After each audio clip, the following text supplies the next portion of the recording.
My dear students, ಈ ಒಂದು ವಿಡಿಯೋದಲ್ಲಿ ನಾವು playing the English gentleman by Mahatma Gandhiji ಈ ಒಂದು ಎಕ್ಸ್ಟ್ರಾಕ್ಟ್ನ ಕನ್ನಡದ ಸರಳವಾದ ಸಾರಾಂಶವನ್ನು ಈಗ ನಾವು ಕಲಿಯೋಣ.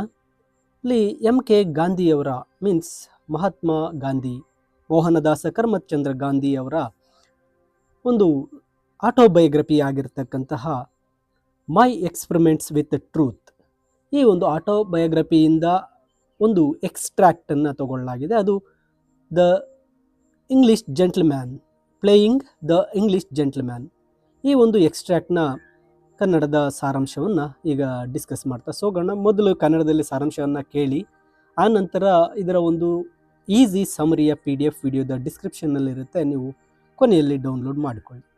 ಇಲ್ಲಿ ಮಹಾತ್ಮ ಗಾಂಧೀಜಿಯವರು ಇಂಗ್ಲೆಂಡ್ನಲ್ಲಿ ಲಾ ಓದ್ತಾ ಇರತಕ್ಕಂಥ ಕಾಲದಲ್ಲಿ ನಡೀತಕ್ಕಂಥ ಒಂದು ಘಟನೆಯನ್ನು ಅವರ ಒಂದು ಆಟೋಬಯೋಗ್ರಫಿಯಲ್ಲಿ ಬರೆದಿರ್ತಾರೆ. ಇಂಗ್ಲೆಂಡ್ನಲ್ಲಿ ಇದ್ದಾಗ ಅವರು ಒಂದು ವೆಜ್ ಮೀನ್ಸ್ ಸಸ್ಯ ಆಹಾರದ ಬಗ್ಗೆ ಹೆಚ್ಚು ಇಂಟ್ರೆಸ್ಟನ್ನು ಹೊಂದಿದ್ರು ಅಂತಕ್ಕಂಥದ್ದನ್ನ ಹೇಳ್ತಾರೆ. ಗಾಂಧೀಜಿಯವರು ಸಂಪೂರ್ಣವಾಗಿ ವೆಜಿಟೇರಿಯನ್ ಆಗಲು, ಸಸ್ಯಾಹಾರಿ ಆಗಲು ಹೆಚ್ಚಿನ ಒಂದು ಇಂಟ್ರೆಸ್ಟನ್ನು ತೋರಿಸ್ತಾ ಇದ್ರು. ಗಾಂಧೀಜಿಯವರು ಆ ಒಂದು ವೆಜಿಟೇರಿಯನ್ನ ಬಗ್ಗೆ ಇರತಕ್ಕಂತಹ 3 ಪುಸ್ತಕಗಳನ್ನು ಓದಿರ್ತಾರೆ.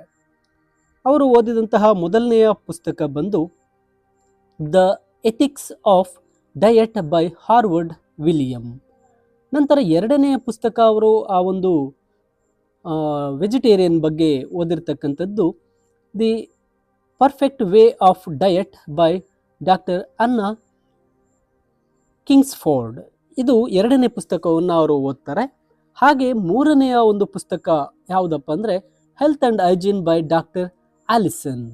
ಈ 3 ಪುಸ್ತಕಗಳನ್ನು ಓದಿದಂತಹ ಮಹಾತ್ಮ ಗಾಂಧೀಜಿಯವರು ಅವರು ತಮ್ಮ ವೆಜಿಟೇರಿಯನ್ ಆಹಾರ, ಸಸ್ಯ ಆಹಾರದ ಮೇಲೆ ಅವರಿಗೆ ಹೆಚ್ಚಿನ ಒಂದು ಒಲವು ಮೂಡುತ್ತೆ, ಅವರ ಒಂದು ನಂಬಿಕೆ ಹೆಚ್ಚಾಗುತ್ತೆ.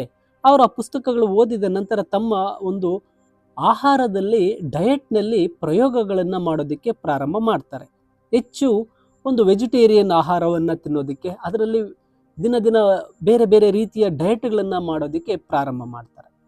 ಆದರೆ ಗಾಂಧಿಯವರ ಸ್ನೇಹಿತರು ಅವರ ಈ ರೀತಿಯ ಒಂದು ವೆಜಿಟೇರಿಯನ್ ಆಹಾರದ ಮೇಲೆ ಅವರು ತಿಂತಕ್ಕಂತಹ ವಿಧಾನಗಳ ಮೇಲೆ ಅವರಿಗೆ ಇಷ್ಟ ಇರೋದಿಲ್ಲ. ಅವರ ಸ್ನೇಹಿತರಿಗೆ ಆ ವಿಧಾನಗಳು ಇಷ್ಟ ಇರೋದಿಲ್ಲ. ಏಕೆಂದರೆ ಅವರ ಸ್ನೇಹಿತರೆಲ್ಲರೂ ಮಾಂಸಾಹಾರಿಗಳಾಗಿರ್ತಾರೆ. ಅದರ ಜೊತೆಗೆ ಅವರು ಮಾಂಸಾಹಾರವನ್ನು ಏನಾದರೂ ಆ ಮಾಂಸವನ್ನು ತಿಂದಿಲ್ಲ ಅಂದರೆ ಗಾಂಧೀಜಿಯವರು ಇನ್ನೂ ಒಂದು ರೀತಿ ವೀಕ್ ಆಗ್ತಾರೆ, ದುರ್ಬಲರಾಗ್ತಾರೆ. ಅದರ ಜೊತೆಗೆ ಈ ಒಂದು ಬ್ರಿಟಿಷ್ ಇಂಗ್ಲೆಂಡ್ನ ಒಂದು ಸೊಸೈಟಿಗೆ ಅವರು ಹೊಂದಿಕೊಳ್ಳೋದಕ್ಕೆ ಸಾಧ್ಯ ಆಗಲ್ಲ ಅಂತೇಳಿ ಅವರ ಫ್ರೆಂಡ್ಸ್ ನಂಬಿರ್ತಾರೆ.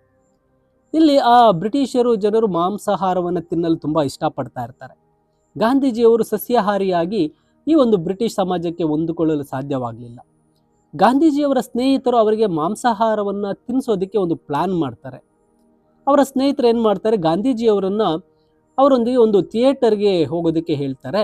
ಆದರೆ ಆ ಥಿಯೇಟರ್ಗೆ ಹೋಗೋಕ್ಕಿಂತ ಮೊದಲೇ ಅವರು ಹೋಲ್ಬಾರ್ನ್ ರೆಸ್ಟೋರೆಂಟ್ಗೆ ಹೋಗ್ತಾರೆ. ಆ ಹೋಲ್ಬಾರ್ನ್ ರೆಸ್ಟೋರೆಂಟ್ನಲ್ಲಿ ಒಂದು ರೀತಿ ಪಾರ್ಟಿ ಟೈಪ್ ಎಲ್ಲ ಜನ ಸೇರಿರ್ತಾರೆ. ಅಲ್ಲಿ ಇವರೊಂದು ಟೇಬಲ್ನಲ್ಲಿ ಕುತ್ಕೋತಾರೆ.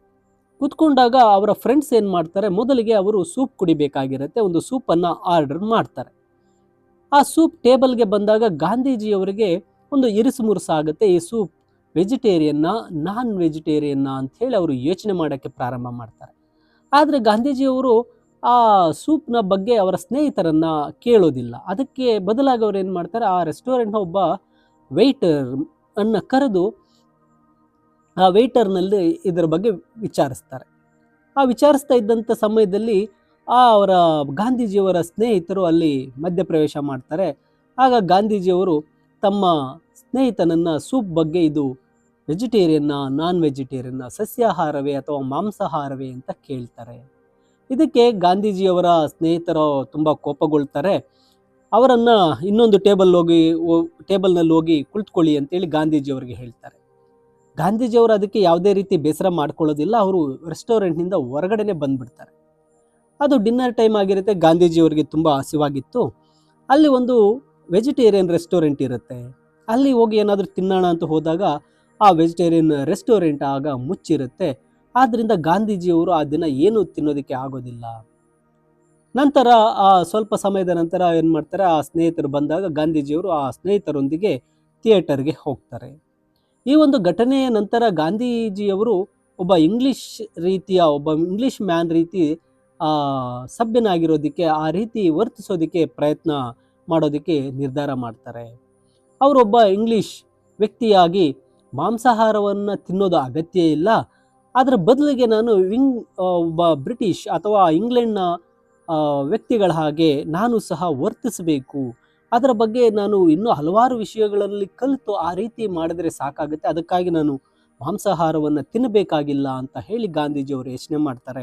ನಂತರ ಗಾಂಧೀಜಿಯವರು ಆ ಇಂಗ್ಲೆಂಡ್ನಲ್ಲಿ ಇರ್ತಕ್ಕಂಥ ವ್ಯಕ್ತಿಗಳು ಧರಿಸುವಂತಹ ಬಟ್ಟೆಗಳನ್ನು ಖರೀದಿ ಮಾಡ್ತಾರೆ. ಅದಕ್ಕೆ ಅವರು ಹಣವನ್ನು ಖರ್ಚು ಮಾಡ್ತಾರೆ. ಅದಕ್ಕೆ ಅವರು ಹೊಸದಾಗಿ ಒಂದು ಕೋಟನ್ನು ತಗೊಳ್ತಾರೆ. ಕೋಟಿಗೆ 10 ಒಂದು ಡಾಲರ್ಗಳಷ್ಟನ್ನು ವ್ಯಯಿಸ್ತಾರೆ. ಆಮೇಲೆ ಟೈ ತಗೋತಾರೆ. ಹಾಗೆ ಆ ಇಂಗ್ಲೆಂಡ್ನ ಜನರು ಹಾಕುವ ಹಾಗೆ ಒಂದು ಹ್ಯಾಟನ್ನು ಕೂಡ ತಗೊಳ್ತಾರೆ. ಬ್ಲೇಸರ್, ಟೈ, ಹ್ಯಾಟ್ ಎಲ್ಲವನ್ನ ಖರೀದಿ ಮಾಡ್ತಾರೆ. ಒಬ್ಬ ಇಂಗ್ಲಿಷ್ ವ್ಯಕ್ತಿಯಂತೆ ಕಾಣೋದಕ್ಕೆ ಇಂಗ್ಲಿಷ್ ಬಟ್ಟೆಗಳನ್ನು ಧರಿಸೋದು ಸಾಕಾಗೋದಿಲ್ಲ. ಆದ್ದರಿಂದ ಅವರು ಅದೇ ರೀತಿ ಒಂದು ಫ್ರೆಂಚ್ ಪಾಠಗಳನ್ನು ತಗೊಳ್ಳೋದಕ್ಕೆ ಶುರು ಮಾಡ್ತಾರೆ ಗಾಂಧೀಜಿಯವರು. ಅದಕ್ಕಾಗಿ ಅವರು ದುಡ್ಡನ್ನು ಅಲ್ಲಿ ವ್ಯಯಿಸಬೇಕಾಗತ್ತೆ. ಜೊತೆಗೆ ಅವರು ಪಿಯಾನೋ ಮತ್ತು ಪಿಟೀಲನ್ನು ನುಡಿಸೋದು ಇವೆಲ್ಲವನ್ನು ಕಲಿಯೋದಕ್ಕೆ ಗಾಂಧೀಜಿಯವರು ಸ್ಟಾರ್ಟ್ ಮಾಡ್ತಾರೆ. ಗಾಂಧೀಜಿಯವರು ಆ ತರಗತಿಗಳನ್ನು ಸಹ ಪ್ರಾರಂಭ ಮಾಡ್ತಾರೆ. ಆ ಇಂಗ್ಲಿಷರ ಉಚ್ಚಾರಣೆ ಹೇಗೆ ಮಾತಾಡ್ತಾರೆ ಇಂಗ್ಲಿಷ್, ಅದೇ ರೀತಿಯ ಉಚ್ಚಾರಣೆಯನ್ನು, ಪ್ರೊನೌನ್ಸಿಯೇಷನನ್ನು ಕಲಿಯೋದಕ್ಕೂ ಸಹ ಅವರು ತರಗತಿಗಳಿಗೆ ಹೋಗ್ತಾರೆ. ಆ ತರಗತಿಗಳಿಗೆ ಫೀಸನ್ನು ಸಹ ಪೇ ಮಾಡ್ತಾರೆ. ಗಾಂಧೀಜಿಯವರ ತರಗತಿ ಶಿಕ್ಷಕರು ಒಂದು ದಿವಸ ಏನು ಮಾಡ್ತಾರೆ, ಅವರಿಗೆ ಒಂದು ಪುಸ್ತಕವನ್ನು ಓದಲು ಹೇಳ್ತಾರೆ. ಗಾಂಧೀಜಿಯವರ ಆ ಶಿಕ್ಷಕರು ಹೇಳಿರ್ತಕ್ಕಂತಹ ಬೆಲ್ ಅವರ ಸ್ಟ್ಯಾಂಡರ್ಡ್ ಎಲೋಕ್ಯೂನಿಸ್ಟ್ ಅಂತೇಳಿ ಒಂದು ಪುಸ್ತಕವನ್ನು ಓದೋಕ್ಕೆ ಶುರು ಮಾಡ್ತಾರೆ. ಬೆಲ್ಸ್ ಬರೆದಿರ್ತಕ್ಕಂತಹ ಸ್ಟ್ಯಾಂಡರ್ಡ್ ಎಲೋಕ್ಯೂಷನ್ಸ್ ಅಂತಕ್ಕಂತಹ ಒಂದು ಪುಸ್ತಕವನ್ನು ಓದೋಕ್ಕೆ ಅವರ ಒಂದು ಕ್ಲಾಸ್ ಟೀಚರ್ ಹೇಳಿದಾಗ ಅವರು ಏನು ಮಾಡ್ತಾರೆ, ಆ ಪುಸ್ತಕವನ್ನು ಓದ್ತಾರೆ. ಆಗ ಗಾಂಧೀಜಿಯವರಿಗೆ ಅರಿವಾಗುತ್ತೆ, ನಾನು ಇಂಗ್ಲೆಂಡ್ಗೆ ಲಾ ಓದೋಕ್ಕೆ ಬಂದಿದ್ದೀನಿ, ನಾನು ಇಲ್ಲಿ ಬರೀ ಓದೋಕ್ಕೆ ಮಾತ್ರ ಬಂದಿದ್ದೀನಿ, ನಾನು ಇಲ್ಲಿ ಇರೋದಕ್ಕೆ ಬಂದಿಲ್ಲ, ಇಲ್ಲಿ ನಾನು ಒಬ್ಬ ಇಂಗ್ಲಿಷ್ ವ್ಯಕ್ತಿ ಆಗೋದಕ್ಕೆ ನಾನು ಬಂದಿಲ್ಲ ಅಂತ ಹೇಳಿ ಗಾಂಧೀಜಿಯವರಿಗೆ ಅರಿವಾಗುತ್ತೆ. ಆ ಪುಸ್ತಕವನ್ನು ಓದಿದ ನಂತರ ಯಾವುದು ಸ್ಟ್ಯಾಂಡರ್ಡ್ ಎಲೋಕ್ಯೂಷನಿಸ್ಟ್ಸ್ ಅಂತಕ್ಕಂತಹ ಒಂದು ಪುಸ್ತಕವನ್ನು ಓದಿದಾಗ ಗಾಂಧೀಜಿಯವರಿಗೆ ಅರಿವಾಗುತ್ತೆ, ನಾನು ಭಾರತವನ್ನು ಬಿಟ್ಟು ಇಲ್ಲಿಗೆ ಬಂದಿರತಕ್ಕಂಥದ್ದು ಕೇವಲ ಒಂದು ಲಾ ಓದೋದಕ್ಕೆ, ಕಾನೂನನ್ನು ಓದೋದಕ್ಕೆ, ನಾನಿಲ್ಲಿ ಇಂಗ್ಲಿಷ್ ವ್ಯಕ್ತಿ ಆಗೋದಕ್ಕೆ ಬಂದಿಲ್ಲ ಅಂತ ಹೇಳಿ ಗಾಂಧೀಜಿಯವರು ಅರಿತುಕೊಳ್ತಾರೆ. ಆ ದಿನದಿಂದ ಗಾಂಧೀಜಿಯವರು ಒಬ್ಬ ಇಂಗ್ಲಿಷ್ ಸಭ್ಯನಾಗೋದಕ್ಕೆ ಅಥವಾ ಒಬ್ಬ ಇಂಗ್ಲಿಷ್ ವ್ಯಕ್ತಿ ಆಗೋದಕ್ಕೆ ಇಂಗ್ಲಿಷ್ ಅಭ್ಯಾಸಗಳನ್ನು ಮಾಡೋದನ್ನು ನಿಲ್ಲಿಸ್ತಾರೆ. ಮತ್ತು ತಮ್ಮ ಒಂದು ಕಾನೂನಿನ ಬಗ್ಗೆ ಓದ್ತಕ್ಕಂಥ ಅಧ್ಯಯನಗಳ ಮೇಲೆ ತಮ್ಮ ಗಮನವನ್ನು ಕೇಂದ್ರೀಕರಿಸಲು ಪ್ರಾರಂಭಿಸ್ತಾರೆ. ಇದು ಗಾಂಧೀಜಿಯವರು ತಮ್ಮ ಪುಸ್ತಕ ದ ಎಕ್ಸ್ಪರಿಮೆಂಟ್ಸ್ ವಿತ್ ಟ್ರೂತ್ನಲ್ಲಿ ಬರೆದಿರ್ತಾರೆ. ಈ ಒಂದು the playing with English man ಇದೇನಿದೆ, ಇದು ಗಾಂಧೀಜಿಯವರ the playing with the English gentleman, ಇದು ಗಾಂಧೀಜಿಯವರ ಆ ಒಂದು ಎಕ್ಸ್ಪರಿಮೆಂಟ್ಸ್ ಟ್ರೂತ್ ಆಟೋಬಯೋಗ್ರಫಿಯಿಂದ ತೆಗೆದುಕೊಂಡಿರ್ತಕ್ಕಂತಹ ಒಂದು ಎಕ್ಸ್ಟ್ರಾಕ್ಟ್ ಆಗಿದೆ, ಸಣ್ಣ ಒಂದು ಭಾಗವಾಗಿದ್ದು. ಈ ಒಂದು ರೀತಿಯಾಗಿ ಗಾಂಧೀಜಿಯವರು ಆ ಒಂದು ಇಂಗ್ಲಿಷ್ ಒಂದು ಸಭ್ಯತೆಯನ್ನು ಅಥವಾ ಇಂಗ್ಲಿಷ್ ಸ್ಟ್ಯಾಂಡರ್ಡ್ಸನ್ನು ಕಲಿಯದೆ ತಾವು ಕಲಿಯಲು ಬಂದಿರತಕ್ಕಂತಹ ಲಾನ ಕಲಿಯೋದರ ಕಡೆಗೆ ಗಮನ ಹರಿಸ್ತಕ್ಕಂತಹ ಒಂದು ಘಟನೆಯನ್ನು ವಿವರಿಸಿರ್ತಾರೆ. ಮೈ ಡಿಯರ್ ಸ್ಟೂಡೆಂಟ್ಸ್, ಈ ಒಂದು ಸಮರಿಯ PDF ಇಂಗ್ಲಿಷ್ ಈಸಿ ಸಮರಿಯ PDF ವಿಡಿಯೋದ ಡಿಸ್ಕ್ರಿಪ್ಷನ್ನಲ್ಲಿದೆ, ಡೌನ್ಲೋಡ್ ಮಾಡಿಕೊಳ್ಳಿ. ಹೆಚ್ಚಿನ ವಿಡಿಯೋಗಳಿಗೆ ಲರ್ನ್ ಈಸಿಲಿ ಚಾನಲ್ಗೆ ಸಬ್ಸ್ಕ್ರೈಬ್ ಮಾಡಿ ಅಂತ ಹೇಳ್ತಾ, thank you for watching this video.